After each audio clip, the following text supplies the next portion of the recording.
What's up, strongest men, women, and children from blocks all around the world? I am my block's strongest man, and tonight I have a special guest for you, my buddy, Strongman, CAUSTIN Sutton. Now, homie.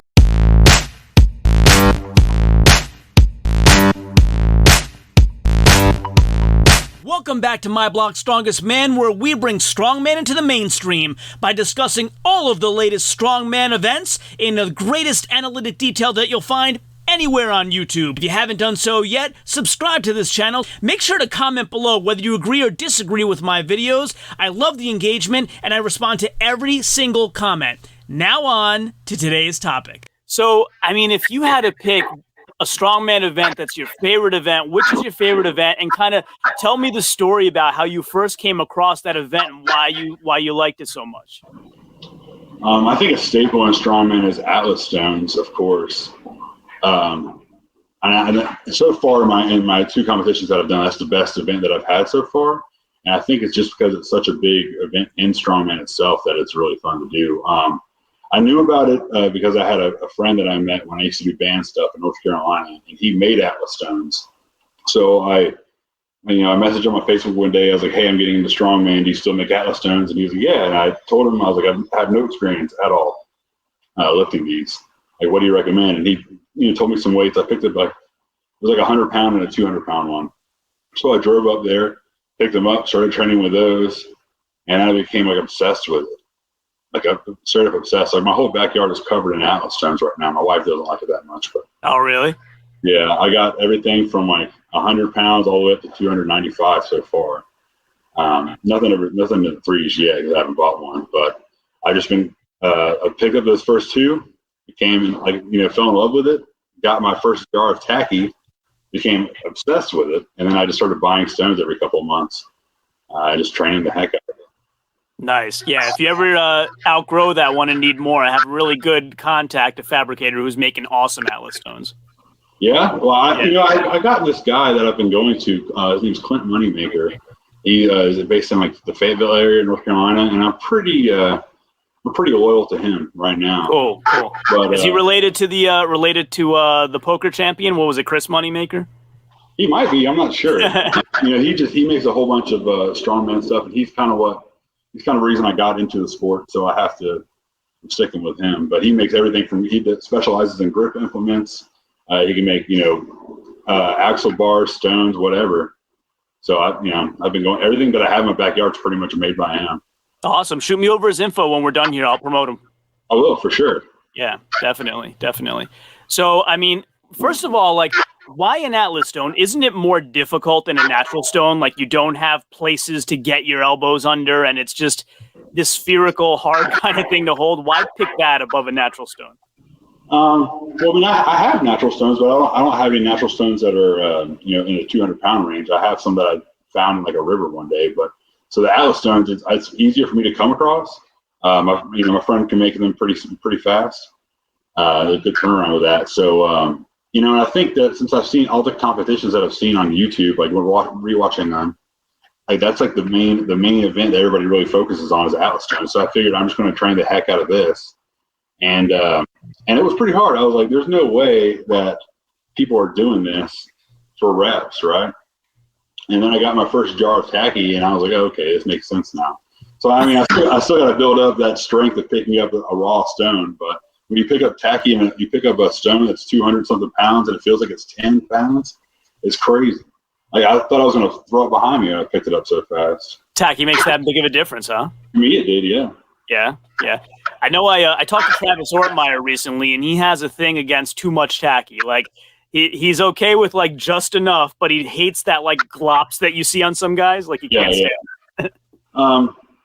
I use a fair amount. I wouldn't say that I'm like smearing it on myself, but I start small, and then if I think I need more, I'll add some then, or I'll put some on the back of my hands. But I've seen some people just coat it on there. It looks like maple syrup on their arm. That's kind of crazy. Yeah. I mean, if somebody like me who's never touched an Atlas stone before were to try it, what would your advice be? Like, I guess technique-wise and kind of weight-wise, where to start? I I mean, honestly, this first stone that I bought was 80 pounds because I thought that would be a good starting weight for me. So, I mean, most people that make Atlas stones can make them pretty much any size. So if you tell them, hey, I've never done this before, here are my strength levels, they can probably figure out a good stone size for you. As far as technique goes, I just kind of just make sure it's like in the middle of my feet. You know, I spread my feet right around it, and I try to spread my hands, you know, as big as I can and put it under the stone and kind of row it up to my chest, and then I adjust it, you know, with your hands on top, and you can just load it like that. I didn't have a platform or anything to load it on, so most of the stuff that I did, I just like loaded it to my shoulder, or I would like do like a big extension over like a tire or something like that until I got the yoke. Right. Cool. That's interesting. All right. Yeah. Maybe I'll try to find somebody around here who can make them and give it a try. Yeah, definitely. They're fun. As soon as you pick up the first one, you're going to be like addicted to it, I think. Yeah, I mean, I got to get a bunch of like crash pads and stuff, right? Yeah, I mean, I have got old tires that I stuff like old mattress foam into. That's all I got right now. Okay, cool. Yeah, I think I'll give it a try. Have you ever tried a Mauser Block, either overhead press or carrying? Yeah, the last competition I did it was a overhead press medley. So we'd go from Mauser Block to an axle clean and press. And before that, I trained with a guy named Greg in Jacksonville, North Carolina, and he had a Mauser Block. He was the promoter for the contest, so I trained with that there. I did like a couple of doubles with it at comp weight. I felt pretty good with it. Other than that, I just trained like with a natural stone in my house for that. But Mauser Block's pretty cool. I haven't got any huge numbers on there, but it's fun. Yeah, it is pretty cool. I mentioned Mammoth Strain Challenge before. Did you catch any of that stream at all? No, I didn't catch the stream, but I did watch, you know, the bits and pieces on Instagram or videos I could find on YouTube or stuff like that, you know, but did not watch the stream, unfortunately. Yeah, I would say like generally speaking, a lot of people had a lot of problems with the Mauser Block. So as you say, you've tried it before. What would you say is the trickiest thing or two or three things about that implement that are different from anything else? The hardest part that I have with that implement is, I mean, like picking it up from the ground to my chest is fine. But adjusting from my chest to get my hands under it again to get into the pressing motion, that's the hardest part for me. And I kind of just try to almost like whenever I get into my chest, I kind of try to squeeze the block together and, you know, have my hand under it just so I can get to a good position and press it. But other than that, I haven't had any issues. Yeah, I mean, I've talked to some of the other competitors, and they tell me like part of it is that the center of gravity is now like out in front of you instead of over your shoulders. And at that particular competition, they were lifting on dirt, so you didn't have a like a flat ground all the time where it was sitting, so it was hard to kind of get your fingers under it. So just a kind of bunch of different parameters coming to play that made it difficult, I guess. Yeah, that sounds pretty difficult. We did ours on a platform. It was like a loading dock at this gym. Yeah, I mean the weight in my Mauser Block wasn't anything that was hard for me. It was definitely a little bit different than an axle press or a log or a barbell, just because it's such an awkward thing. But that's what I like about strongman. It's awkward. It's funny that a lot of athletes in strongman and strongwomen say that. So, like from a fan's perspective, we watch, and I remember watching World's Strongest Man 2020, like the little bits and pieces they put on Facebook because they didn't live stream it. But they changed up a couple of the events, and us fans were saying, like, how could you do that to the athletes? They trained for one thing, and you switched it up. And the more and more of you that I interview, the more I see that, like, one of the things you love about the sport is the unpredictability. Like, you kind of be ready for anything kind of deal. Yeah, definitely. I mean, I've had that competition where I've trained for one event and they ended up switching it, or not even having that event in the competition at all. See, it's very unpredictable, very awkward. You just got to adapt quickly, I would say. Yeah. Of the shows that you did, which one did you prefer? Like, which was your favorite? And like why? How did your prep go? How do you feel like your prep translated into the events? Like that sort of stuff. Well, since my background in working out was not even really there, I took a while, I feel like, to do my first competition. So I found out about it, and I figured, you know what? I think I could train up to that weight, or I can do that weight. And then I started writing a program for myself. I figured out, I can do this. I signed up. There was a bunch of people in my weight class, but on the day of, only 5 people showed up. I did the best that I could do at the time. I ended up getting third place. So that was pretty cool. But like, I had a little bit long. My prep for that was like 6 weeks, because that was when I found out about the show. But my next one, the Team Foundry Classic, I had like 12 or 16 weeks to prep for it, and I was able to get a hold of some of the implements. Like I was able to train with the promoter Greg from Team Foundry, and then all the other stuff I had at my house that I collected. So I had a lot more time to do that, and I got first place at that one. But there was only 2 people in the class, like just me and another guy. Mm-hmm. I feel like I still feel really good about that. I won, obviously, but I wish there would have been a couple more people on that one. But then again, the first competition I did had 5 people in it, and 3 of those people had competed before. So it was only me and another guy that was our first competition ever. So I feel really good about that one, even though it was third place. Cool. So you're super heavyweight, correct? Yes. Meaning above 300.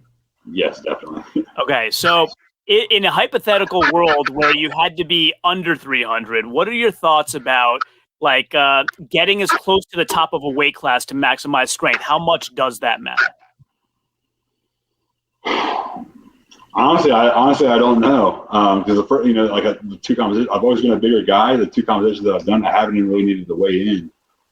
So I'm not really knowledgeable about what to say about that in regards to training or for doing competitions or weight cuts. Yeah, I mean, I guess for some guys like Eddie Hall, they proved that for him, that's what was needed. Get as big as possible for what he was trying to do. I've seen competitions where all the weight classes get mixed. Like there'll be super heavyweight, which is 308 pounds and up, and then there's super heavyweight was 308 to 275, and then heavyweight all get mixed together, and the people from the heavyweights beat the super heavyweights. It happens. I don't think that you need to be ridiculously big to be strong. But I don't think that you need to cut weight if you don't want to. I don't want to, so. Yeah, I mean, speaking of, I think a lot of fans don't understand the eating that's involved in strongman. So, you must have a ballpark kind of calorie total that you try to stay within. Is eating a chore for you, or is it something you're used to? Or let's hear your thoughts on that. It's not necessarily a chore for me. My whole life I've been bigger than most people, in my age group. So because I used to eat a lot as a kid, and the older I got, the more I ate, of course. I kind of slimmed down in high school, but after high school, I ballooned up to 350, and it was really sloppy and it was gross.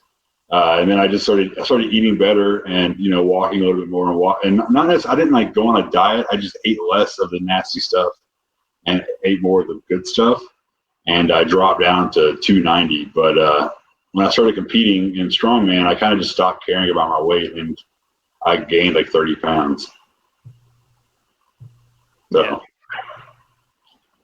I don't know. Cool. All right. Yeah, because I was watching, for example, Brian Shaw right now is trying to slim down, and right, and he's talking about how he's starving all the time. So it's when you get used to a certain caloric intake, I think it makes a bigger difference when you try to deviate from that. I think he definitely has way more discipline in diet than I do. I don't have a nutritionist. I don't follow a specific diet or anything like that. I need to, but at this moment right now, I'm not. So I think that I'll be more strict on that, hopefully in the next couple of months, and prep for my next competition. But right now, I'm kind of just, if I'm hungry, I eat. Yeah. Kind of just like everybody else. That's cool. Yeah, I just don't try not to eat as much bad stuff. I'm a sucker for a Snickers bar or a Reese's Cup there. Oh, really? Oh, Reese's is the best. Yeah. All right. So what would you say is the thing you like best about strongman? Do you have kind of an inspirational story that folks might like to hear about? What you like best about the sport? About the sport itself, like I said earlier, I really love the unpredictability about it and the camaraderie. Anybody competing in their first competition, no matter what the sport is going to, or first game or competition, no matter what sport, is going to feel nervous. But when you have all these people, when you're doing in the middle of a lift or setting up for a lift, that are screaming your name or cheering you on, you get this overwhelming feeling of I can do this. And even if you fail the lift or you zero the lift, people are still they're going to congratulate you for trying, and they're going to talk to you and try to give you tips to help you for next time. And then immediately after that, if you just talk to some of these people that are, you know, hollering your name or cheering you on, they might reach out and say they want to train with you or vice versa. You know, I've met a couple people that way, you know, that live out of town that I've trained with. There's you know, some people in my area that train strongman, but they don't train with me or I don't train with them. So I've driven to Jacksonville and I've trained with 2 separate people there, you know, just to soak up that knowledge from people that have been in the sport longer than I have. And it's not like, you know, they're just willing to give it to you. If you just listen, they're just willing to, like, they'll talk your ear off. Yep. You just ask a question and they know you're listening, they'll tell you whatever you want to hear. Like, they'll help you any way they think they need to help you. And it's crazy. Like, you think like all these strong people are going to be like rude and egotistical, but all the people that I've come across, I haven't found anybody like that yet. Me neither. This is like my 29th interview or something, and everybody is, first of all, super smart and well-spoken, and second of all, very kind. It's awesome. I think if anybody has any fear about it, they should just sign up for a novice competition, or if they're strong enough for open, do that too. Yeah. You know, sign up for your first competition, just train right, and just soak it all in. Do your best, soak all the knowledge up, and just you know, plan for the next one. Yeah, I mean, I've come across the same thing kind of from a fan's perspective, right? Like, I asked Marcus Crowder for circus dumbbell tips. He gave them to me. I asked Travis Ortmeyer for deadlifting tips. Like, who am I? I'm just some guy. But, like, they're, like you say, very willing to just talk your ear off. Yeah, it's crazy. Like, you think of, like, you know, these, you know, the world's strongest man competitors or the professional people. You think of them being professional, it's like the level from you to them is a huge jump. But they're people too, you know? Yeah. They want to talk to the sport just as much as we do. Yeah. Do you ever try, speaking of, you ever try circus dumbbell? And how do you like it? I haven't tried circus dumbbell specifically, but I do have a monster dumbbell that's made out of propane tanks that I bought off of Facebook. Wow. Yeah, it's pretty awesome. I'll send you a picture of it later on if I can find it. For sure. I got to see that. That's pretty cool. I haven't lifted up that much weight with it because being in the sport of strongman so far, I've only done the 2 competitions and I've only trained for those 2 things, you know, log axle and block, so 3 things. But so I haven't really focused on my dumbbell as much. But hopefully after, you know, sometime soon I'll be able to start training on it pretty well. But it's very awkward, but I mean, you get the hang of it. Yeah, I mean, I like it for some reason. I don't have a proper circus. I just use a regular dumbbell with fat grips on it. Oh, yeah, with fat grips. Yeah, I have the blue one. I guess that's like the middle of the 3 that they make. Yeah, those are the best ones in my opinion. Yeah, the 2.5s, right? Or 2 3/4. Yeah. I think they're 2 3/4. The red ones are like 3 inches or something like that. Yeah, my hands aren't big enough for that, but no, but I like it, you know. So I started trying to do it. You know who has great tips for circus? Anthony San Lorenzo. He goes by Muscles Marinara on IG. He's a pro. He's a 105 kilogram pro. And I had him on the other night, and he gave me some like things that make so much sense from a physics point of view that I never thought of. Like, basically, you get it to your shoulder, and he says you shift your hips underneath it to get the center of gravity right under. And he has a post that he does it in slow motion where you see him leave the ground. Like, his feet go an inch or 2 off the ground, like after he comes up out of his squat. And I said, was that intentional? And he's like, absolutely. Like, this lift should be almost all legs, like leg thrust. And I never thought of that, but it makes total sense. Huh, I'm going to have to check that out. Yeah, Muscles Marinara. It's _ Muscles Marinara _ Anthony.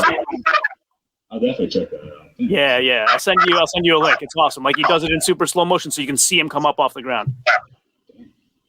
Yeah. But we've been talking a lot of strongman, buddy. What other hobbies do you have outside of strength training?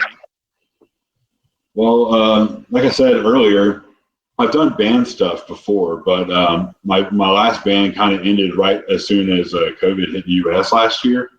So honestly, there's nothing else that's really going on other than that. I go fishing every once in a while, but it's been so cold and rainy in South Carolina the past couple of months that I haven't really been able to go out as much. So I kind of just been stuck in the garage of my uncle's house training. Yeah, it's been bad here too. We had like a 25-inch blizzard a couple of weeks ago in New Jersey. It was ridiculous. That is crazy. I think my mom told me the other day, like within like the past 45 days or something like that, it was only 15 days it didn't rain. Oh my goodness! Wow, it's crazy. Like, I mean, it's outside, it's raining right now. That's crazy. That's crazy. So I haven't been able to do like strongman specific things outside. Like I can do axle and log at my uncle's, but like it's in a garage. But all my stones and everything else is outside. So. Yeah, and how do you lift a wet stone? You gotta go very light, very light. Yep. So what are kind of like some exciting things you have coming up on the horizon? You mentioned a competition in August, right? Yeah. A few weeks before my last competition, my last novice one, I decided to sign up for Pennsylvania's Strongest Man in August. So I'm driving up with my friend Josh to compete in that. And then there's another competition supposed to be getting announced within the next couple of weeks, I think. That's going to be around that time. That's going to be another competition that I'm going to do. I don't know what it's called yet, but I think that's going to be in July. And then other than that, after that, I'm going straight to just trying to get my numbers up. Because I'm not going into these competitions thinking I'm going to get on the podium or first place. I'm just going just to compete and just to get that, just get it out of the way pretty much. See how I do. And then, just boost my numbers up and hopefully next year compete in another couple competitions. Yeah, I mean, like I said, I was talking to Travis the other day, and he was mentioning when people ask him, I want to get into strongman, how many competitions should I be doing to get acclimated? And basically his answer is as many as possible. Yeah. I've listened to a couple of interviews of Travis saying that, and I think that works for some people. But like most people that I've come across, they have an athletic background, so they have some kind of decent amount of base strength to compete in competitions. But I don't know. I think I'd rather be at my best and then to compete as often as possible. Like right now, I'm not even competitive in the opens yet, So for me to compete a whole bunch just doesn't make sense. But the week before Pennsylvania's Strongest Man, on that Saturday, there's going to be another competition. So I'm going to have to see how competing back-to-back weeks is going to be. Yeah, if they're streaming Pennsylvania's Strongest Man at all? I don't know. I don't think so. I'll have to ask the promoter. I haven't heard anything about that. Okay. Yeah, because I'm a glutton for punishment, making videos and promoting stuff, and I got Christina Bangman's competition at the end of May, but after that, I should need some more work to keep me busy. So we'll check it out. Yeah, I'll send you some contact info for some people too to reach out to, like promoter wise, if you want to see if they're doing anything like that, or I can ask them. Doesn't matter. Those are the two competitions that I've done. I've just seen the videos afterwards, no live streams, unfortunately. So I learned a whole bunch about you. This has been super interesting for me. You want to kind of take a few moments, we'll wrap it up, tell everybody how they can follow you, anything you'd like to kind of plug or promote, feel free. If you're in South Carolina and you want any kind of marketing or advertising, hit up Banton Media. We're in Myrtle Beach. If you want to follow me on Instagram or Twitter or TikTok, my username is What's Good Baby. It's WUTSGUDBABY. I'm What's Good Baby everywhere. That's pretty much all I got left, I think. Nice. Yeah. And Caustin's been super helpful. We're in touch all the time on Instagram, Facebook. He's introduced me to a bunch of great Facebook groups. Can't thank you enough. And thank you so much for coming on the channel. I really, really appreciate it. And have a nice evening, man. Of course. Thank you so much for asking me to be on. This is awesome. Great. All right. Well, maybe we'll catch up again after your next comp. What do you think? Yeah, definitely. Sounds good. All right, man. Take care. So if you like this video and haven't done so yet, please consider subscribing using that button right there. And also stay tuned for some other videos that you might love blooping up right there. This one is the one that YouTube thinks that you will like the best, and this one is the one that I think you will like the best. As always, share this with everyone, and until next time, ciao, homie.